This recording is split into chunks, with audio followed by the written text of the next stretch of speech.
Okay, should that work? Let's see, put that there, and then I put that there, and then I click this here, and then we just start the show. All right.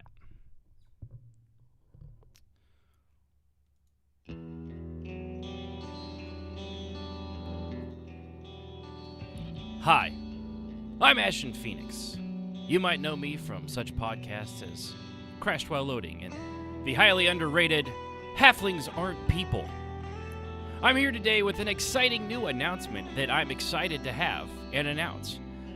I've started a new Kickstarter campaign for my project, Random People Give Me Money in Exchange for Absolutely Nothing. Or Rigaminifin. It rolls off the tongue, I know. Now, what do you get out of this, you might ask? And that's the beauty of this project, really. Absolutely nothing. You get high grade, mint quality, nothing. Absolutely nothing. I get everything, and you get nothing. Now, I know what you're thinking. I clicked on the wrong podcast again. What is this crap? And I can assure you that, yes, you did fat finger your screen, and you are on the wrong podcast.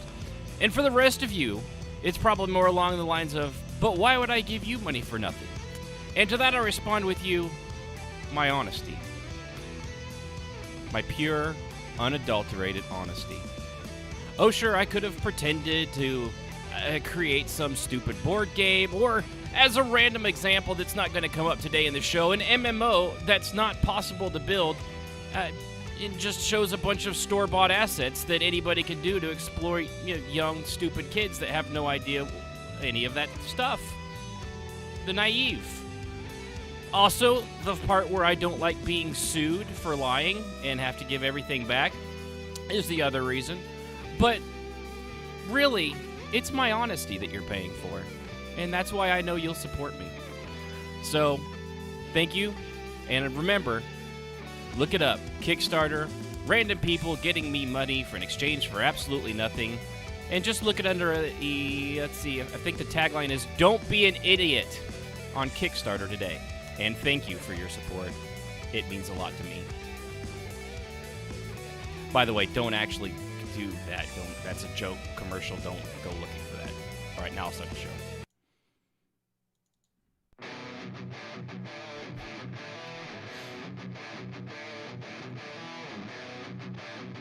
This is Crashed While Loading, the fusion of entertainment and information. Hello there. Weekly updates and opinions on video games, You were almost a Jill sandwich. You're right. movies, I'm about to do to you what Limp Bizkit did to music in the late 90s. TV shows, This is the way. This is the way. and so much more. JJ, what do you want to do tonight? Off. We need to go on a quick adventure. Hello, people of the interwebs. Welcome to the, what are we at, 29th episode, Big 29. That's the one a lot of podcasts celebrate, if I remember right. Yeah. That's very meaningful to, I don't know, probably some numerologist or something like that. I have no idea. I think it was 27 was one of them. Numerologists, they're crazy. They're crazy, crazy people. Anyway, so yeah, 29th episode of Crash While Loading. Remember, the only podcast powered by adult ADHD that's willing to admit it and self-diagnose it. I am your host, Ashen Phoenix, and I've got a good show for you today. I don't know if anyone's picked up on how I actually do the show, but I typically have the news and things like that, and I'm going to stop that before it repeats. And, go from random stuff to maybe movies and TV, then to video games, and I'll have something typically at the end. Today's was actually brought to my attention by Scribbles, MMO, who is a developer on Defend the Night. I always want to make sure I don't say the wrong word. That's why I know what it's called, but I still mouse over it to be like, okay, Defend the Night, which is an MMO him and a lot of people he knows are building. And which is why when he brings something to my attention about a fake MMO that's made, I'd have to look it up. Well, we'll just say north of $600,000 when they said they could build it for 10, that I go down a very, very deep rabbit hole for several hours at a time learning why this is that way. And I have to say, I think he's right. I cannot fault the opinion of one scribble or, the umpteen dozen videos I found that instantly came up when I put in scam in the name of this thing, Dream World.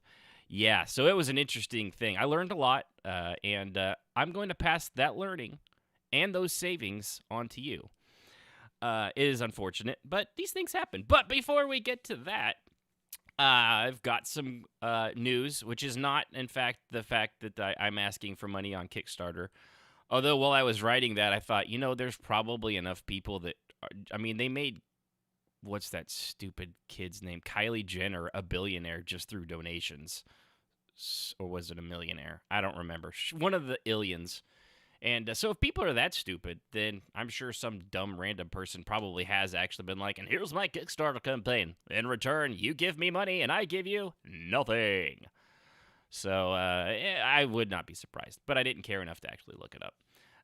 What have I been doing? Which I know everyone is asking. I actually got to play. I think we got to be getting close to the end because I know the first Halo isn't that long. But Sib and I have been co-opting through Halo Combat Evolved. We did it. Then stuff came up, and then we stopped doing it for, I don't know, it's probably been a couple months, and now we do it again. We played, I don't know, 2-3 hours last night, and another 2 or had to have been, let's see, we started probably 3 today. So it's good. I love the feature that you can actually click one button and it instantly goes from the upgraded version to what it originally looked like on the OG Xbox. That's a really cool feature. And sometimes, sadly, it's actually better at the old way because the lighting and the darkness in the reskinned version can be really dark and hard to see through. But it's a lot of fun. We love playing games together, and she's kind of fallen off the MMO bandwagon for a time, and so we haven't really had anything to play. And she loves Halo. It's really what her interested in gaming. I've never played the first, at least 2, probably 3 Halos, which are the good ones from what I understand, because once Bungie left and 343 took over, they kind of took a nosedive. The multiplayer is still good, I hear, but I've played Halo 5, and I didn't finish it. It was not good. I didn't know what was going on. The story was just meandered, and the gameplay was okay, but Bungie really has a great way. The one good thing about Destiny is that it's made by Bungie. The other bad part of that is that it's Destiny, and Bungie could have done better. And it's not a great game, at least in my opinion. I don't really care for it. But that's been a lot of fun. I really enjoyed that. Yeah, that's pretty much it. We watched some movies and stuff. I think we watched Midway. My dad came and visited. First time I've seen him in over 10 years. That was fun. We went to an Indian cultural center called Woola Rock here in Oklahoma, and it was really cool. It was a museum. It had a lot of really neat stuff, even shrunken heads, which why rich guys always go with the shrunken head thing, I have no idea, but they do, and it's very, very very popular with like oil baron rich dudes. You know what I need? Shrunken heads. It's gonna complete my collection, and the chicks dig it. So yeah, I'm not gonna go too much. I don't really have much else to say. Rich people are very strange. Although I will give it, this guy was as a Frank Phillips. You might know him as the Phillips 66. He's here from Oklahoma. He's the oil guy, but he did a lot for the local natives and keeping their culture, getting the artifacts and stuff from being destroyed and the land. And he was a very weird. He was extremely nerdy. Like, he went all cowboy, but he's legitimately what you would see in something like Grand Theft Auto as the rich billionaire that likes cowboy stuff. So he's got the chaps that are way over the top. He still has the geeky glasses. It's a weird combination, but he did a lot of good with his billions, so that's, a thing. I don't know much beyond him other than, I like Phillips 66 giant orange ball logo, and I remember them growing up as they had them on the car antennas. You just get that little styrofoam ball. Also, good for the environment, styrofoam balls. So, yeah, that's that. Let's go to the news here. This one basically kicks off. As far as I'm concerned, this is how robots start taking over. Twitch, which you're listening to now, used a bot to crack down on bots. So their bot beat up other bots, and it killed off millions of accounts and followers. They're all fake followers. For the most part, I know it sounds awful, but a lot of people, a lot of streamers, especially, even those that lost, like, what's this one guy? It's just XQC. I suppose that's supposed to be something. He shed like 2.6 million followers. I think I have like 8. So I can guarantee you none of those are bots. They're all people that clicked on it out of sympathy and then forgot that they did it and never check it again. And you know what? I also accept that. I am not above sympathy clicks.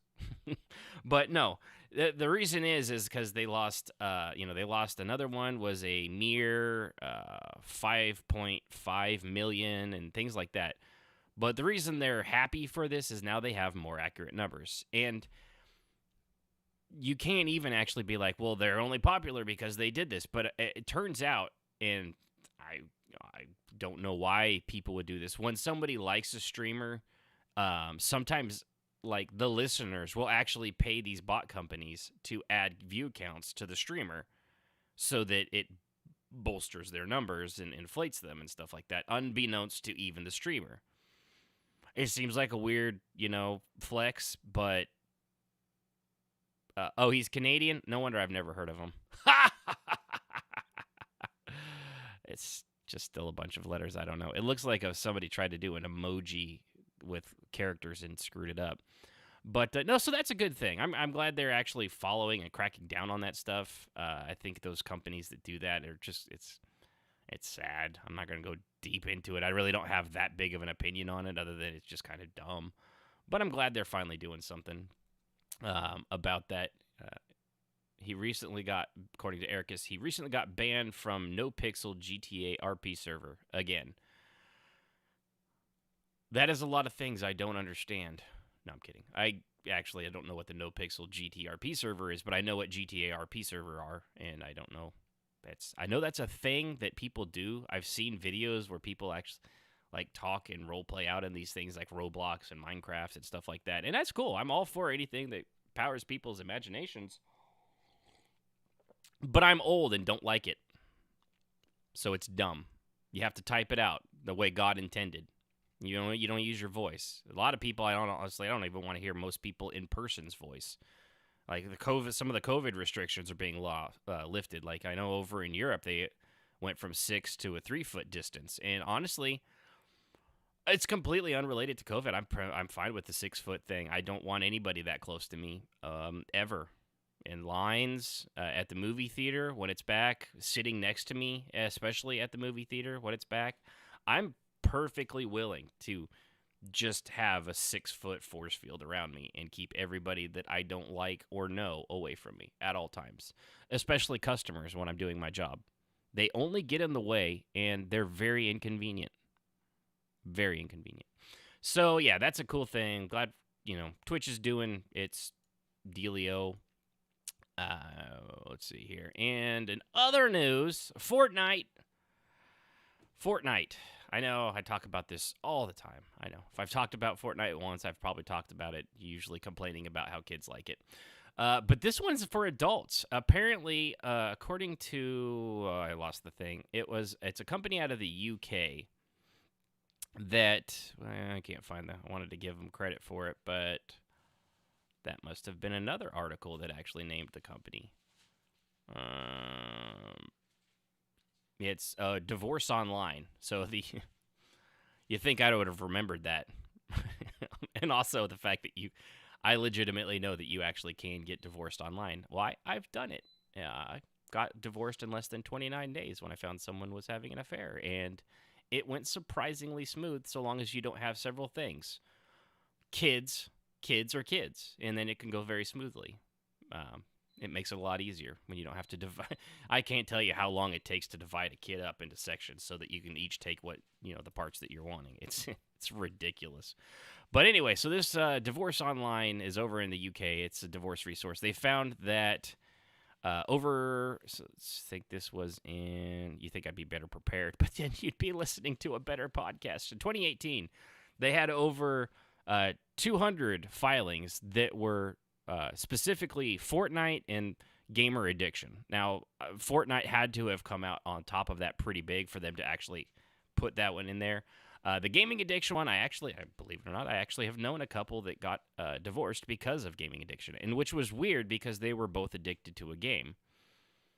I think it was just the fact that they weren't good together and nobody thought it would last because they were weird, and they only got weirder as they got older. They became very rebellious in their old age. Get the hair, shaved close, and the earring when he wasn't quite, at the midlife crisis. It was they were weird people. Also, little man syndrome. He's a very short, halfling-like individual. Then anyway, so I'm getting distracted here. But this is just one place that has gaming addiction. I'll just say Fortnite and gaming addiction as a reason for divorce, which leads me to believe there's lots more, which is kind of interesting. I'd be actually very curious to learn the number because I know it can. It's addiction. Any addiction is addicting, which is hence the word addiction. Sorry, taking a drink. But no, I've known quite a few. I probably even myself back in EverQuest days, I played that so much you could probably have considered it that. I mean, I didn't ignore work and things like some people do, but it's pretty mild, I would say. I know famously Ben Stein, who railed against EverQuest back in the day because his son got addicted, which he's a smarter individual. He should know it's not the game. It's just some people have addictive personalities, and you've got to watch that. And it's not all the same. Some people it's alcohol. Some people it's poker. Some people it's video games, football. I've seen people that go out of their minds for sports, but that's not an addiction. That's sports. For some reason, that one's okay, which is weird. But it's a curious thing to think of, really, that people are ignoring their significant other. Now, I'm not going to say it's the only reason because there's never any one reason that leads to that kind of thing. It's usually a combination of many things, and one of them just happens to break the camel's back, and before you know it, you're in divorce court, and Judge Judy's telling you she's the boss, applesauce, or I don't think she does divorces, but I don't really watch trashy judge TV shows either. So, yeah, it's kind of weird. I really would be curious to know if there's somebody out there that's compiled like all of that information and how many times that's come up, or at least in like a country, not just through one website. Another news, going on to things that people are probably going to be excited for. I'm curious. I never got into Gundam. I know it's hugely popular. I like Robotech a lot more. I was always more of a Robotech kid, Transformers, that kind of thing. But my early, Japanese anime experience was definitely more Robotech and, ironically, Project A-ko and movies like Akira. That was when I first realized I watched Akira on VHS back in the day, and realized that the House of Mouse is not all powerful. There are people out there that can do amazing things with see-through paper and animation. It still holds up amazing to this day, especially now that they've cleaned it up. But apparently, Mobile Suit Gundam is getting a live-action movie on Netflix, done by a guy named Jordan Vogt-Roberts. I'm assuming that's some sort of German. Jordan Vogt-Roberts will do that. He's the guy that did Kong Skull Island. So if you liked Kong Skull Island, this is probably going to be a good movie. I, for example, liked Kong Skull Island. I've liked all those movies, and I think it will probably be pretty good. It's written by a guy that did Y, The Last Man, which is a comic book, and The Runaways, which was a okay X-Men, distantly related X-Men property Hulu did before they canned it because then the Fox merger with Disney happened. It was all right. I mean, we watched Okay, we actually didn't finish it. We watched the season or two, and then we just stopped because it didn't come out, and then we just never went back to it because it was fairly forgettable. But yeah, so there's not much to say else on that, but I know a buddy of mine's real excited for anything Gundam. He builds the little model kits and stuff like that and expects me to know what the hell's going on, and I don't. So there's, we got that going for us, which is great. And in other news, going on with movies, or not movies, but TV shows, it came out this week, and I just find the amount of money Amazon is throwing at things, which is even more ironic when I get to the other thing they stopped throwing money at. Well, sort of, but we'll see. Negotiations, probably for better. But the Lord of the Rings TV series that Amazon is in the work is reportedly has the first season coming in at a measly $465 million to produce, which is a lot of money. Now, but it's a lot of episodes. It's high quality. For comparison, most of the seasons of Game of Thrones, I assume some people may have heard that, cost about an estimate of $100 million to produce an entire season. So think of the quality we had in Game of Thrones, except for the last season, which was really more about writing and less about visuals. And, quadruple that. And that's what they're spending on Lord of the Rings. That is a lot of money, nearly $500 million. Seems like a lot. Now, and just like this, the article mentions that the cost fluctuates per episode. If it's a heavy episode with a lot of special effects, obviously it's going to skyrocket up. Ones where it's mostly people and things like that, but this is for the season as a whole. That is a lot of money. Netflix or Amazon is really throwing cash at this thing. They really are trying to get this Lord of the Rings thing for a win. They got the rights. They're trying to make the best TV show they can. I think it's a prequel, if I remember right. And of course, it's going to lead into the as of yet unseen MMO that Amazon has been working with for years. Wait. Oh, no, never mind. No, that's been canceled. So it has absolutely nothing to do with that. Yeah, they canceled that one. That's not coming out. Yeah. So, I know a lot of people are blaming Amazon on this one from what I've seen. It actually doesn't seem like it's entirely Amazon's fault. Now, I have my doubts for the MMO as it was anyway, given what I've seen of Amazon Game Studios work on New World, which is not great. To put it mildly, it's a very, I'm sure I've I've given my thoughts on New World before. It's a very run-of-the-mill, boring MMO with very little going for it that runs not great because of their Lumberyard engine, which they insisted on building from the ground up instead of using things like Unity or Unreal Engine or anything else browser-based, Flash, anything but what they're using, pretty much. So what happened here was a studio called Liu was actually doing the development on this, which is why I actually held out some hope that it may actually be good. Unfortunately for Amazon and Liu, it was bought out by Chinese mega giant Tencent, which if you're not familiar with Tencent, they own pretty much everything at this point. They're like Microsoft buying everything up.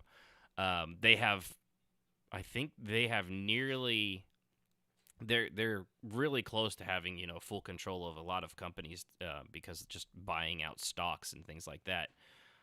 They've got their hands in, I think, Blizzard, EA, just on and on and on. You name it, and Tencent has their fingers in, at least the fingernail into that pie, and muddying it up. They're largely known for mobile games, but they do. I should have probably pulled up a list. It's a lot of video games that Tencent actually has the studios under their umbrella for.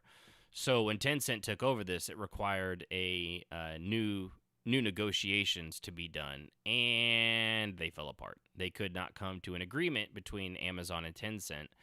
I would assume Tencent probably just wanted more money than Amazon was willing to give. Probably a lot of microtransactions, a massive cash shop that probably would have been bigger than the actual game at launch because that's what they're really good at. But the good news, the good news is, as far as I know, Amazon still has the rights to Lord of the Rings. That hasn't changed. There's a very real possibility they could just hand all of this over to somebody else, perhaps, or they'd have to start over from scratch. Either one would probably be better than what we would have gotten. Even with that, this game was not close. I mean, this was announced. I've known about it for at least a year and a half, I want to say. Maybe 2 from when it was leaked. But there was talk that the closed beta wouldn't open until like fall of 2023. So even 2.5 years from now would be a closed beta. So this was not anywhere close to being done, which is probably why it made it a lot easier to pull the plug. It's supposed to be set for PC console. And I assume, like this article does actually, that it would have been tied in with the TV show or in that same period or thereabouts to, do the fantasy MMO thing. I'm not a huge Lord of the Rings fan. I like it. It's fine, but it's not my biggest, best loved series ever. I like a lot others better. I couldn't get into the books, oddly enough. The Hobbit is extremely boring. Yeah, I'm sorry I have to break that to you, but it is not. Also, don't know if you knew this, The Hobbit filled with halflings. Yeah, there's halflings in that. The Lord of the Rings, halflings. It ruins basically the entire story. It's awful. Yeah. Also in The Hobbit, the large amount of reading other people sing, which is something I absolutely hate doing at all times, didn't do me any favors at all. So let's go. So that's that. That's, they're making a big show and they're making no MMO. That's the way it all gotta go. That was unintentional, but I'm gonna take it. In other good news, though, Konami, best known for Castlevania, Metal Gear Solid, and Silent Hill, which is one of my all-time favorite back in the day. At least the first 2, then they got weird. Apparently, they are in the act of making games again. They had bowed out after Metal Gear Solid 5 and their separation with Hideo Kojima. They made that one Metal Gear Solid Survive, I think it was, or Metal Gear Survive. I don't remember. Nobody played it. It was not what anybody wanted in a Metal Gear game. But yeah, apparently they're back into. They're going to be at E3. I mean, given E3 is going to be a online thing this year, they're not having people over, Yeah, come on over to the house, everybody. They're not doing the actual E3 as a expo. They're supposed to do over 4 days, live streaming the conferences, blah blah blah blah blah. You know how live streams work. Will it work? I don't know. E3 I've never been, but it's a lot of people that go to that, the press and stuff, they're like, it's just not the same, without realizing that, like, for people like me and you listening, E3 has always been a virtual event because I don't go, and millions of others don't either. We just read the articles from the people there about what happened and from the companies in the studios. So I don't know. I've always loved E3. I know I'm on a tangent here from Konami, but I've always loved, ever since they first started doing it, I loved the coverage of E3. I loved getting it. I loved seeing all the trailers and stuff that would come out, people's impressions of getting hands-on demos and games and stuff that were there. And then the internet came along and you could get that instantly instead of having to wait for like a magazine off the shelf, which typically was a month and a half, 2 months after the fact. It was a really slow way of getting information back in the day. But yeah, I love E3. I'm glad it's sticking around. They didn't do it last year because of COVID, and they didn't have time to do the digital thing. I know the waters are really muddied for things like this because a lot of these companies do their Nintendo Direct and stuff like that. They do their own press conferences, so a big thing like E3 was typically only useful when you could have a hands-on experience and then, and show people what you were doing. And without that, people are wondering if they're going to be able to separate themselves. Maybe, maybe not. I have no idea. But I'm still excited that it's going to happen again, which is cool. So back to Konami. What they're doing, they're going to be at E3. They're making a... I'm not Japanese, and so I don't know the game, but it's Getsu Fumaden Undying Moon. Is a sequel to a Famicom, an NES game back from 1987. Famicom was the family console, Famicom. So that was the thing back in Japan. But apparently they're tipping back into it. They went with like building Plinko machines and shit like that. Was what the company was largely doing in the meantime since they stopped doing video games. But it looks really cool. What was the art? If you've seen a lot of the cover art on like Metal Gears, the ones that look like it's like black and white watercolor paintings, it's the art style is done by that guy whose name I am now unable to find. Shin Murato. Shin Murato. We'll call it. I think I got that right. He said, we began planning on this title in 2018. During this time, we noticed that indie titles and relatively small game projects with high artistic elements and game systems, many times with Japanese themes, really stood out. Because of this, we wanted to try and pursue a title that matched these criteria.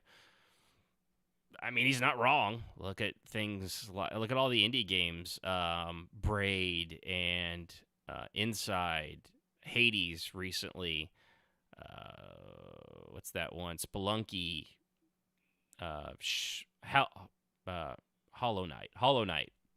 All very artistically styled. And this guy's got a great style. So hopefully, I mean, I never played the first one, so I wouldn't know what a sequel is. But honestly, even though it's a side-scrolly gamey thing, I'd probably buy it and give it a shot. I honestly would. It looks pretty badass, and I'm a sucker for graphics, even if it's just, drawn. What was the one? Cuphead was a fantastic game that I utterly sucked at because it was hard mode from the get-go. I think I got maybe 15-20% into that game, and I was like, yep, I do not have these skills anymore. Maybe years ago I could have, but not these days. So, though, it's really cool, and I mean, Konami has a massive back library of even their 2D games before they got into 3D with things like Silent Hill and, if they did another 2D Castlevania and things like that, they, especially with the popularity of the Netflix show, which has one more season coming before it's over, they could do really well. I mean, as long as it's high quality and it looks good and it plays good, then they'll be fine. There's no reason for Konami to have shuttered everything. I think they had a lot of failures with things. All their Silent Hills, the last several, were just awful. But that was also because they just didn't care anymore and they were higher.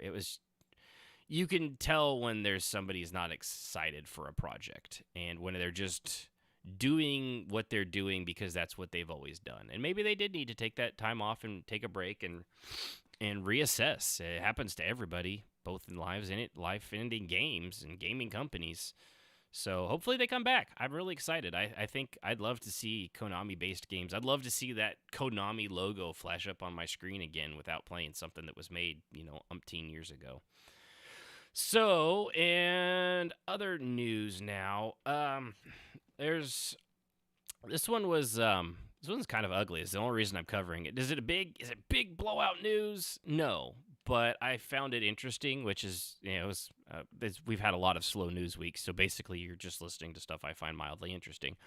And this one caught my attention because it goes into that whole cancel culture kind of a thing and not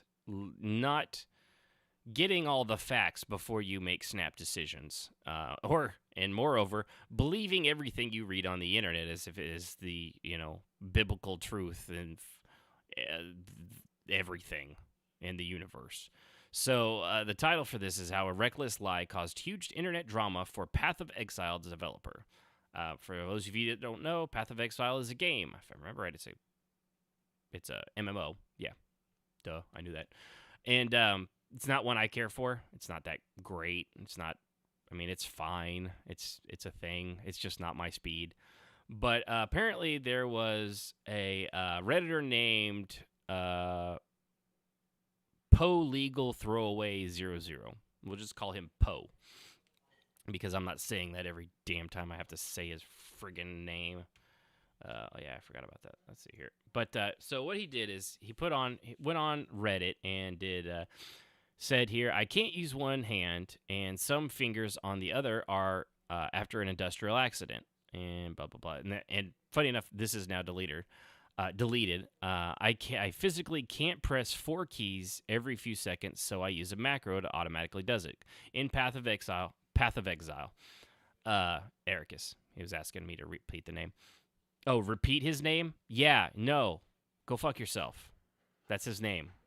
Poe, go fuck yourself. So what he was doing is, in Path of Exile, the way you stay alive is you have to use a lot of potions, which I guess is the 4 key. And so he used macros. Now, in most games, macros are verboten. You're not supposed to use macros, blah, blah, blah. But let's be honest. Most people, a lot of games do look the other way when they know macros are being used. Partly because you never know when someone's doing it because they have, one hand that doesn't work, or issues and handicaps and physical disabilities that prevent them from being able to physically do that. It's one of the great things I love about what Microsoft has done recently with that adaptive controller that has big buttons that you can strap things to people's chests and stuff like that. The big controllers, I forget what it's called, but that you can configure a controller to the disability of an individual so that they can still play video games. I think that's awesome. It's really cool. I'm sure it has a lot of other uses that people have done with it too, but it's just a really cool thing that Microsoft has gone out of their way. And frankly, a lot of games lately have gone out of their way. We've gone a long way from just the color blindness filter that shifts the color so colorblind people can see the game more as it's intended to be, to the point of, difficulties of certain thing, like The Last of Us Part 2, man. That thing had, you could do so many different things with that to make it more playable depending on your play style and things like that. And I'm perfectly good with that. That's cool. There's still an argument to be made about games, the Souls games. Their difficulty is part of what makes them what they are, and without that, they would be probably a boring hack and slash game, really. So, some things aren't made for everybody, unfortunately. But the more people you can get into that wheelhouse, the better. So with this, Poe here was saying that because he used macros, that Grinding Gear Games, which is the makers of Path of Exiles, banned his account. And that would be bad if it were true. Unfortunately, it was not. So what happened here was, you've got a guy that gets on Reddit, which has a lot of great uses, but does latch on to really weird things at times. So he claimed he had spent hundreds of dollars on the game's microtransactions and blah, blah, blah. He got sympathy votes. He upvoted it in the thread r/legal advice in the front page. It spilled over to Twitter and then the other social media platforms. Players were upset on behalf of Poe and against the company.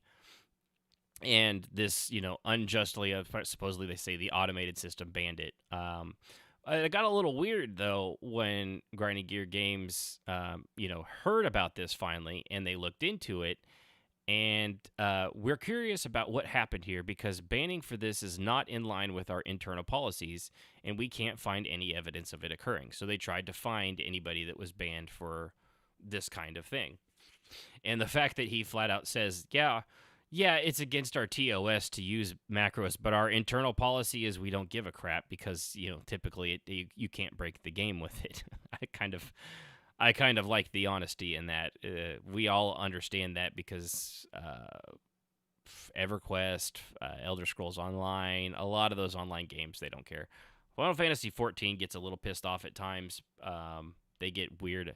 Shoot, you're not even supposed to, when you're streaming their game on Twitch, they've actually put cease and desist orders on Twitch streamers for having the in-game music streamed through the actual game. Not played separately, just like you're just the zone music that's playing or the boss fight music. They've set cease and desist orders on people, which is a weird thing.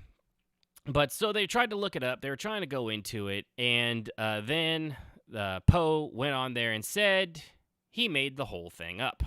So this company is getting shade thrown at it. They're having, the Twitter mob and the social media mob is going after this company for something that didn't happen. Yeah, it gets weirder because of what Poe claimed was the reason for this, and also who he claimed he was. So apparently in the second vote,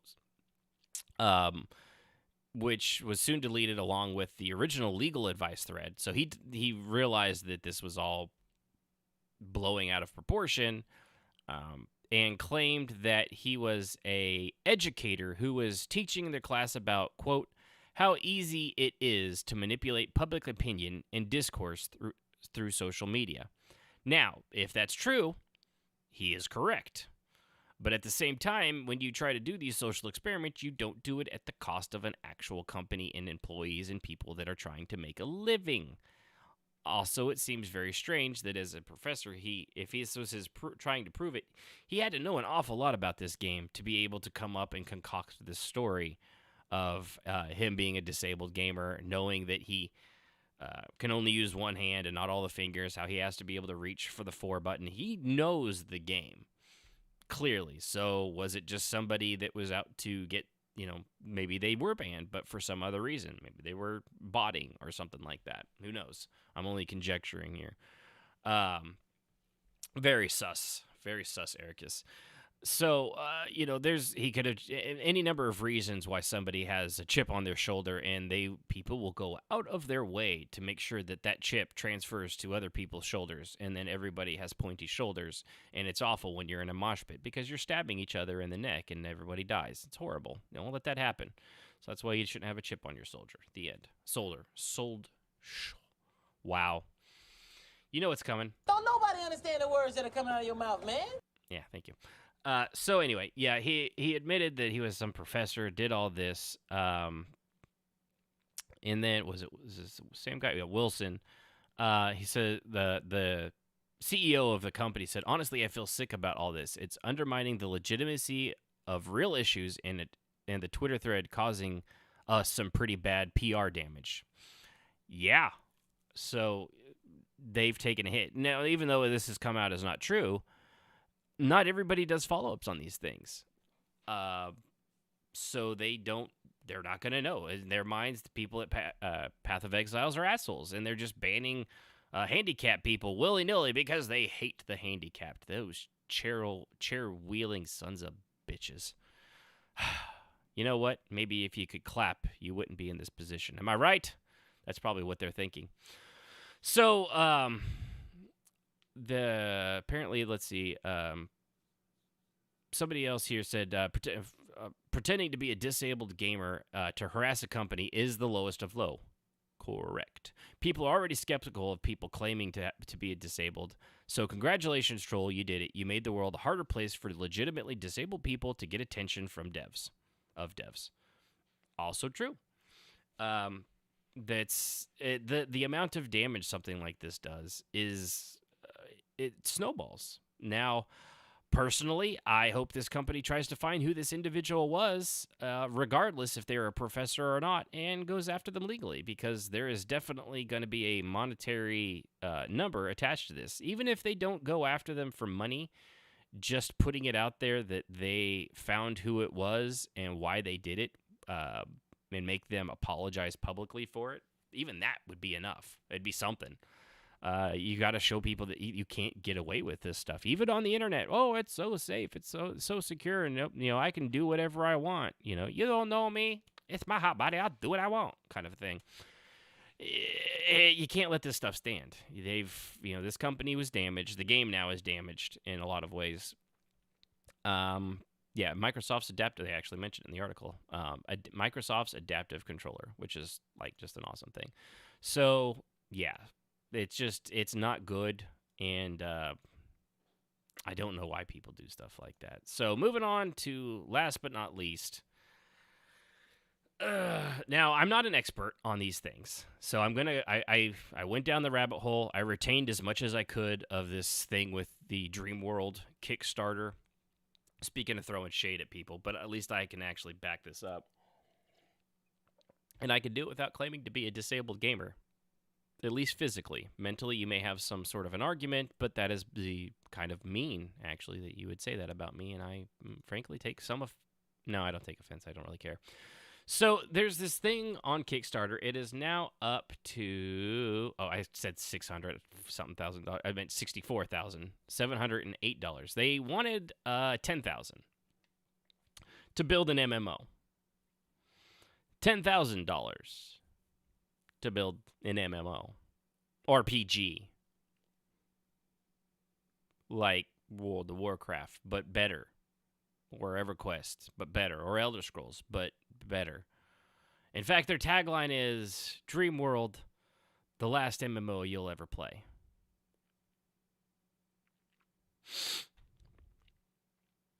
I don't think anyone's ever going to play this game. So technically, you are right.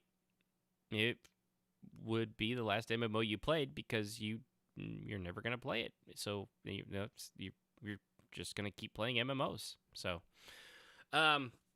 now, what does they promise in this? So I'm going to get into why I've learned that this is very likely a scam. Just remember, scam going into this because it sounds awesome. Like this is our friend Jazz, who loves MMOs. This would be something that she would want to play. This would be right up her. I would want to play this. I would love for a game like this to exist. Unfortunately, it's completely impossible because the scope and breadth of it is, frankly, with the technology at this point, seems to be entirely non-existent. And even though they have a great trailer, it shows wonderful things. I think they're in the, if I remember right, it's the I always want to say Unity engine, if I remember right. I wrote it down here. I want to say it's Unity. I think that's what someone said. Someone smarter than me said Unity. So they are claiming that it will be an infinite open world MMO. You can sculpt the world and create with a massive catalog of objects. I'm sure that'd be behind a paywall if this thing actually existed. Excuse me, not a paywall, a pay store. One single world with millions of players. We have been hearing that since EverQuest. And it's very unlikely that's ever going to happen. Explore thousands of unique biomes. Unreal. Okay, it is Unreal. I saw someone say Unity, and that didn't seem right. I swore it was Unreal. Thank you, Scribble, for correcting me on that. That's what I had thought, and then I read somebody else's talking about Unity, and it got me confused. I watched the video on the guys talking about it, and they did say Unreal. So, fight and tame Dreamworld's incredible creatures, all of which are cut and paste off of easily by assets. So, it sounds like a great thing. It sounds like an MMO that would be amazing if it existed. They're also claiming that they're a Y Combinator company. Now, if you don't know who Y Combinator is, like I didn't, because it's a dumb name. Y Combinator is I guess you could say they're like an investment firm and stuff like that. They give money to startup companies, help them out, get them off the ground when they've got great ideas. They're like that Shark Tank TV show, but as a company, and they, obviously they would want their investment back, and there's a reason you invest in stuff. It's not just always out of the goodness of your heart. But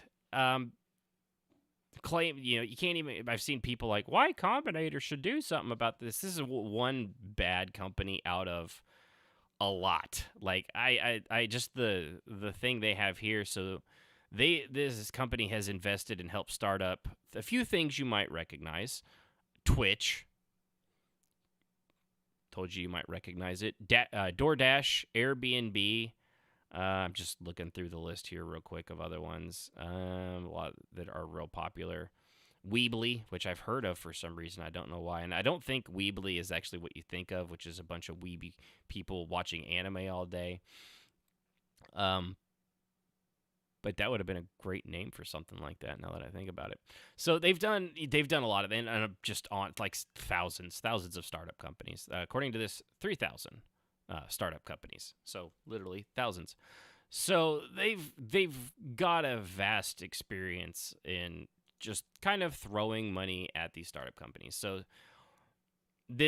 that little bit kind of gives them that. I mean, it's like after what I just read, that's the first thing on their I'm reading off their Kickstarter page.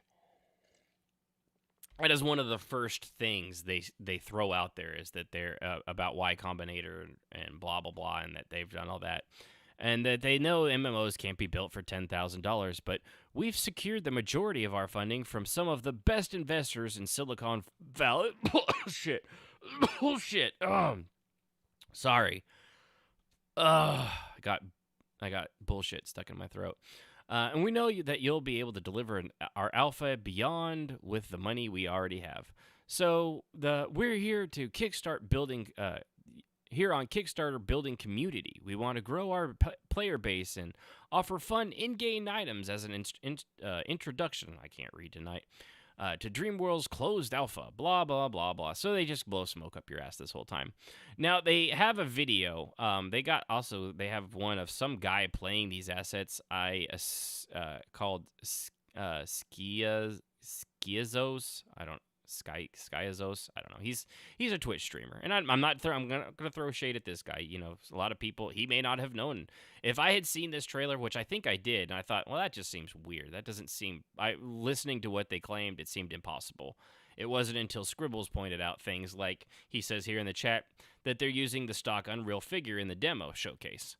The little white guy that looks like one of the crash test dummies from back in the 80s and 90s.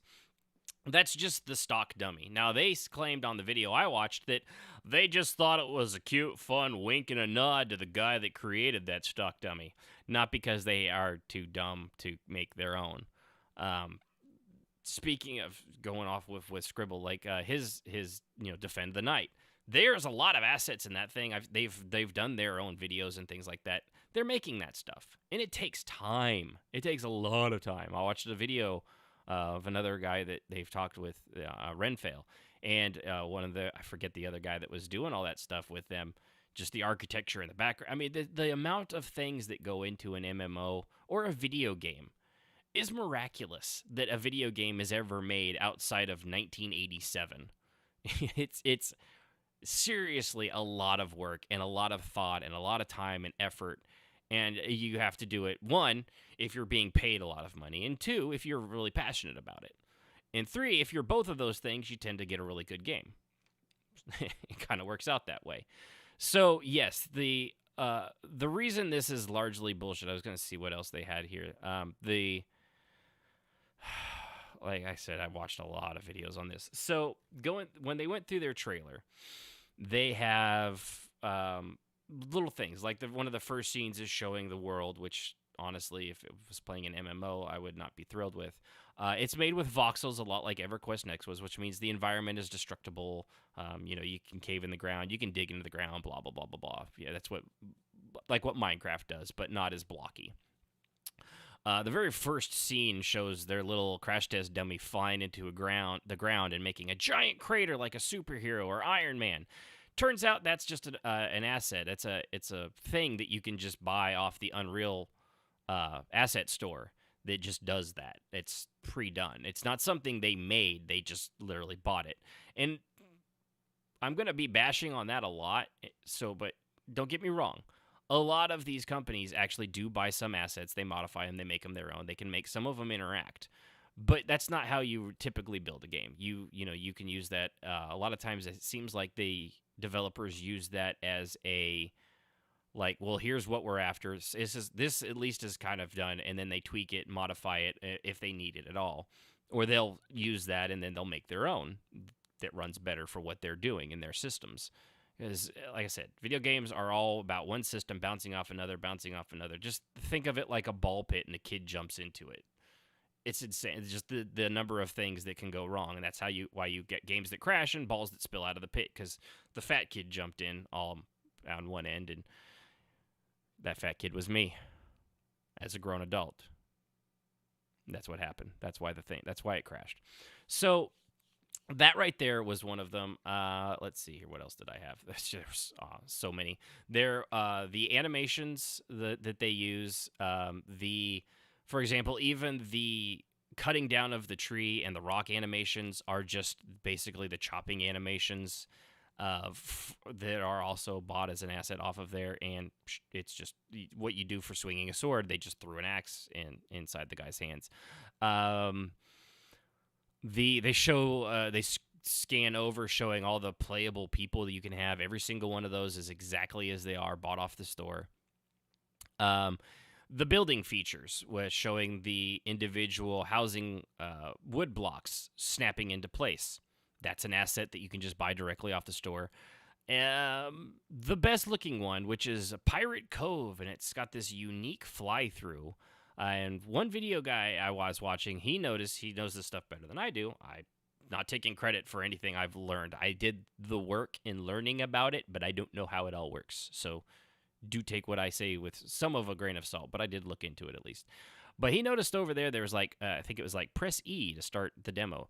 So they took this Pirate Grove thing with the ship and everything and just they filmed their own camera angle, basically. But they were still too lazy to edit out the part where if you pressed E, it would go through the automated camera angle of that demo, and it would take you to show you what the ship looked like, and it would, swoop down. It was very cool. It was a good demo as demos go, but it was a demo. And these guys have it in there. This is what we've done as the game, proof of concept, as if they're the ones doing it when that just is something anybody can buy. Yeah, and you can play with millions of other players. Yeah, I haven't even gotten into that part, Scribble.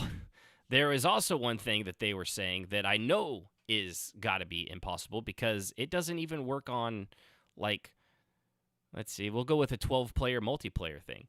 And that is that, well, how are you going to do all this? How can millions, as Scribble points out, how can millions of people play together? Well, what they're going to do is, it's on the back end, all of the computers that are connected to their network thing like this are going to transmit data. So the load is basically being transferred to all the computers and all the people that are supposed to be logged into it. Now, this stuff has been tried before.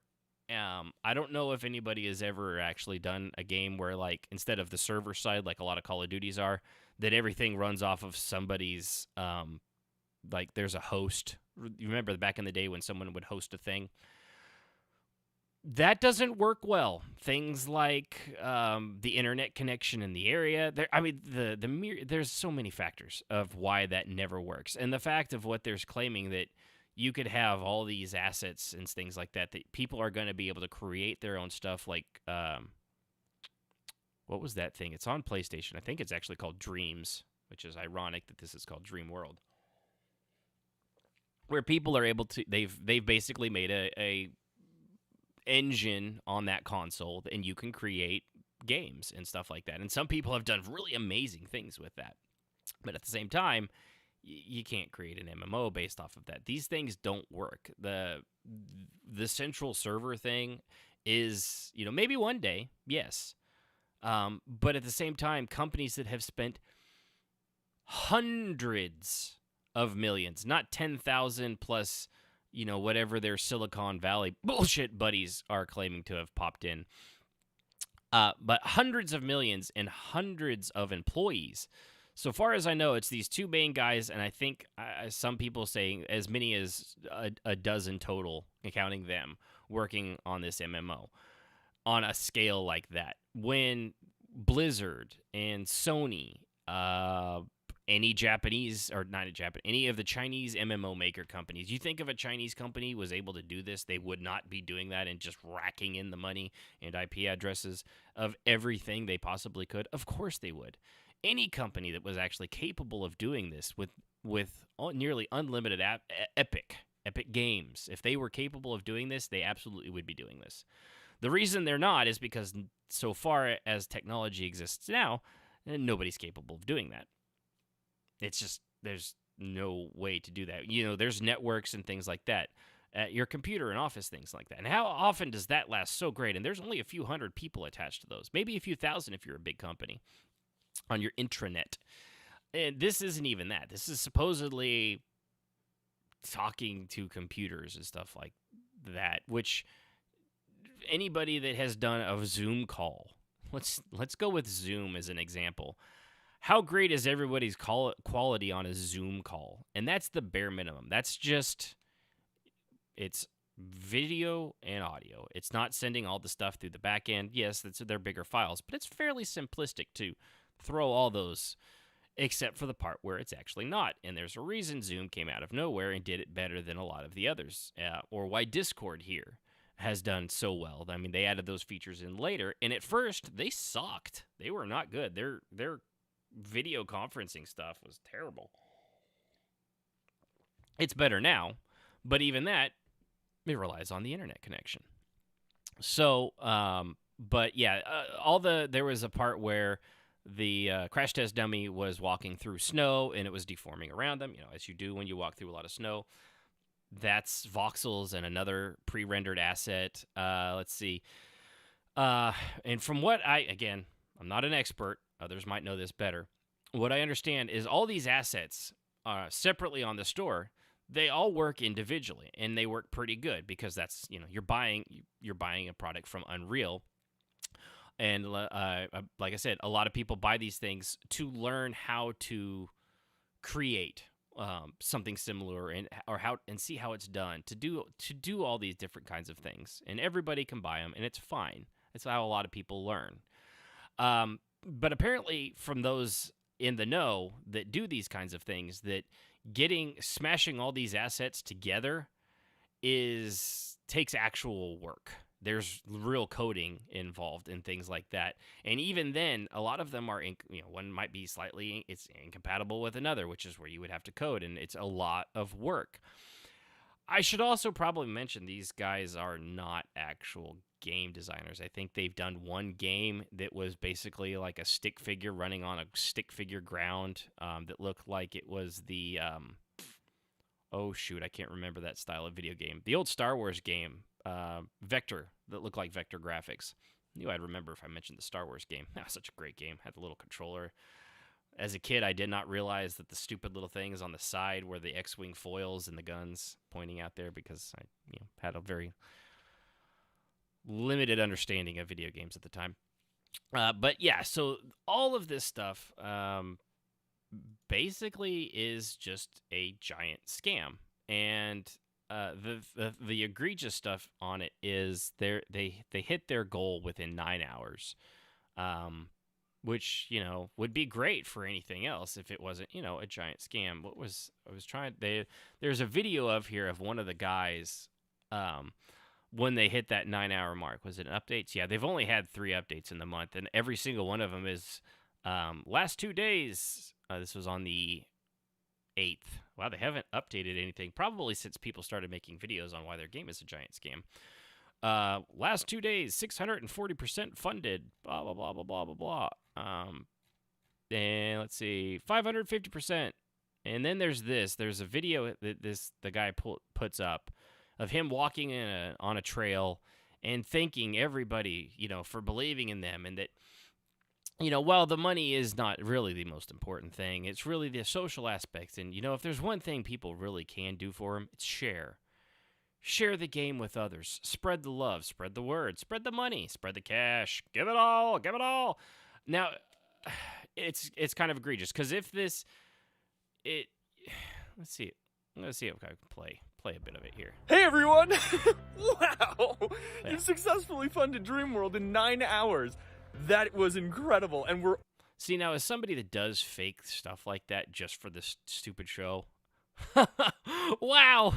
Guys, it's so amazing. I can't believe that we have funded, in 9 hours, 200% of what we wanted in the first 24. It's amazing. I'm blessed. I just can't believe the exuberance and excitement and bullshit that this guy is spewing out of his mouth. It's kind of psychotic.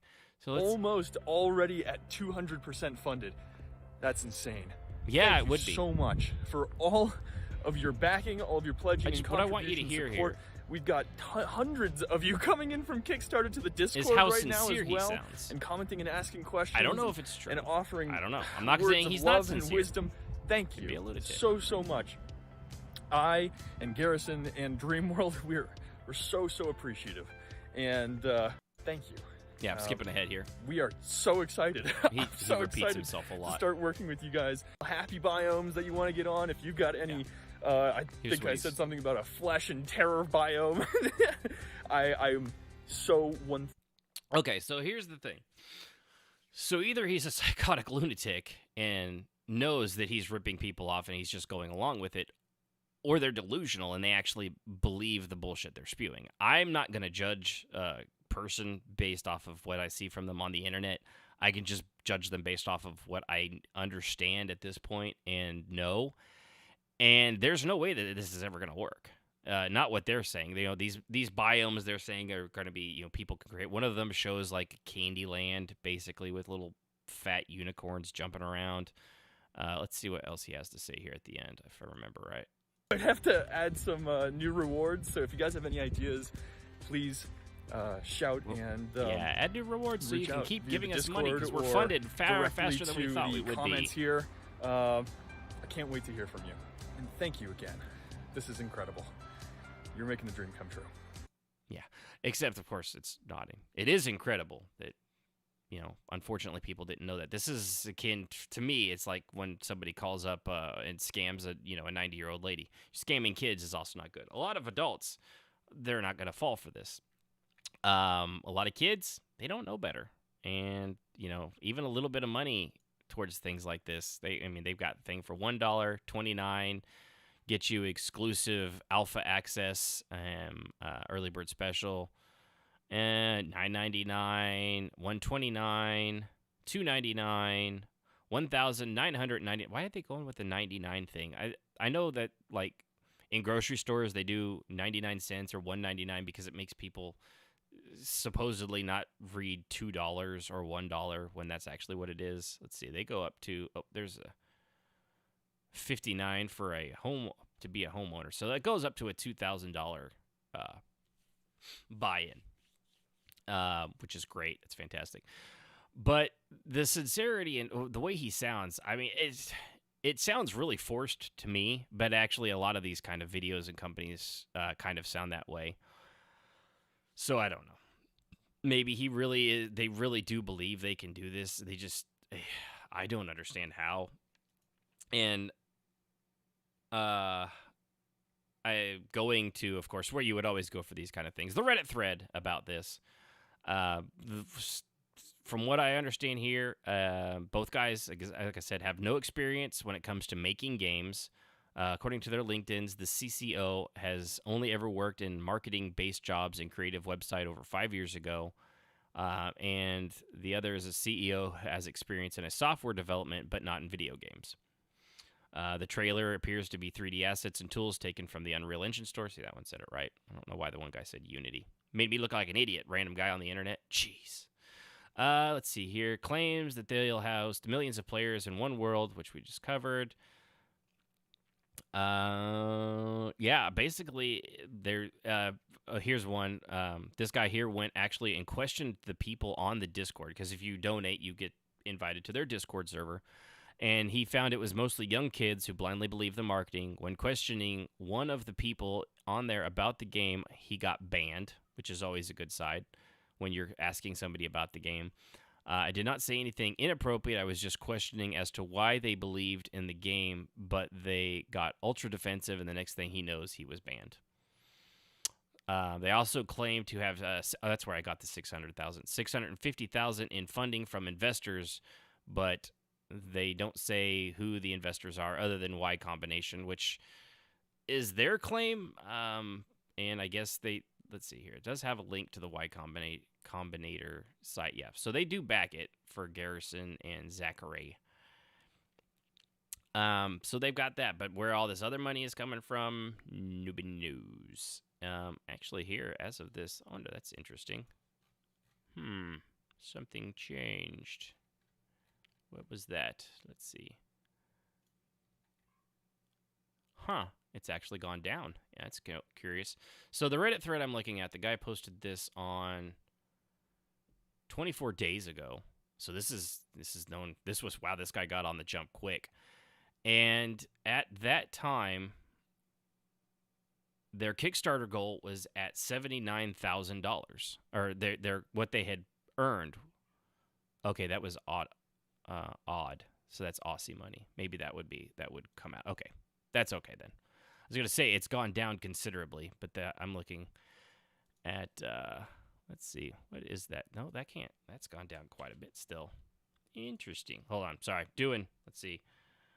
U.S. to Australian dollar. Let's see here. I want to make sure I got this right. The Australian dollar is... Oh, these things are terrible. So an Australian dollar is about $1.30 of the U.S. dollar. So that would be about right. But actually, according to this, they had $79,000 in Aussie money, and now they're only at $64,000 in U.S. So they really have they shot up early on, and it seems like they've been holding steady there, probably since the word started getting out, which is good. But another thing that I've seen a lot of people bring up, and what Scribble had shared on that got me down this rabbit hole, was a petition to have it taken off of Kickstarter because of what it does seem like it is. And as of yet, Kickstarter has not. It's obviously still up. I'm reading it. You're still able to, donate and things like that, or at least you were. Yeah. And on its backers. So, yeah, the whole thing just is that they shouldn't even be on Kickstarter. You shouldn't see it on there at all anymore at this point. I don't know what else to really say about that other than you've really got, like, I've done Kickstarter. If I do kickstart something, it's money I can spare. I did it for Bloodstained Symphony of the Night, which turned out to be an excellent investment. I got that game, cheap for it. I mean, yeah, you could probably play it for free now, but I believed it. It was the guy that did Castlevania, and he did a really good game. And they released a portion of it, and people lambasted the way it looked, and he made it better. And he actually made a very great game, and it was very enjoyable. Another one was Zombicide, which is a board game, but that one was basically created, and I jumped on that. It took a long time to get, but I did eventually get there. I think I've also done Crowfall. Sounds familiar? That's a thing, right? But that was also... Yeah, Crowfall. It's interesting. I don't even know if it's an MMO, but I kind of just threw $30 at it. It's enough money that if it does come out, and it does seem like it probably will, that I'll get the game then and play it, and we'll get back to you. But you got to be so careful on Kickstarter. There are so many. It's got like GoFundMe. It's just people are scamming. I mean, just left and right. And this one does seem to be longer and harder, that's what she said, than a lot of scams. They've really gone into a lot of depth, but the fact that everything they showed, like if I had the money and the inclination, I could go and buy it right now. I'd probably have to do a lot of learning just to get it to work, but I could probably recreate their video exactly as they did it with very minimal effort. It definitely wouldn't take me, $650,000 investor from Silicon Valley and $62,000 of people's money off of a Kickstarter program. The bigger implication here is, if this is a scam, how the fuck are these guys not going to get sued? I know there's one out, I just read about it. Was it, or listened, it was a failed MMO that made millions of dollars, Elysia, something like that. I forget the name of it now, because it never really pinged on my radar until it was like a what happened kind of a thing. And then I looked more into it, and it seemed like it would have been a really cool MMO, except for the fact that it was, again, kind of a scam, and they got a lot of money, millions out of these people, and it never came to be, and they shut the project down, which seemed to be the point of the whole thing. And now there's a class action lawsuit. Man, how that's going to go, I have no idea. I'm curious, but it's still pending. So how these guys, if this is the scam that it seems like it is, and a lot of people smarter than me that know of programming and things like that claim that it is, Yeah, they never promised a full game release. It's as Scribble says in the MMO, they never promised full game release, just an alpha. And the alpha that that game released was basically a self-made tech demo that was like bouncing off of walls, things like that. And this one too, they promise an alpha. It's just, an alpha can be, nothing at all, basically. That streamer that I was looking at must have been his alpha playthrough, which was basically just a bunch of assets just cobbled together, and him seemed like it was just the building one because I clicked through his video and it was just him building the whole time. But at the same time, yeah, I know there's the legal stuff, but I still would hope that it would happen just like it did with that Alicia one. I don't remember. I'm kicking myself for not remembering the name. But, watch yourselves out there. And if you hear someone talk about Dreamworld, don't. There's Scribbles still has, if you want to sign the petition thing to have it removed from Kickstarter, go for it. I went ahead and did because I don't like people being ripped off. And, I mean, it's the bare minimum you can do. Actually, for me, it's actually the bare minimum I can do would be absolutely nothing.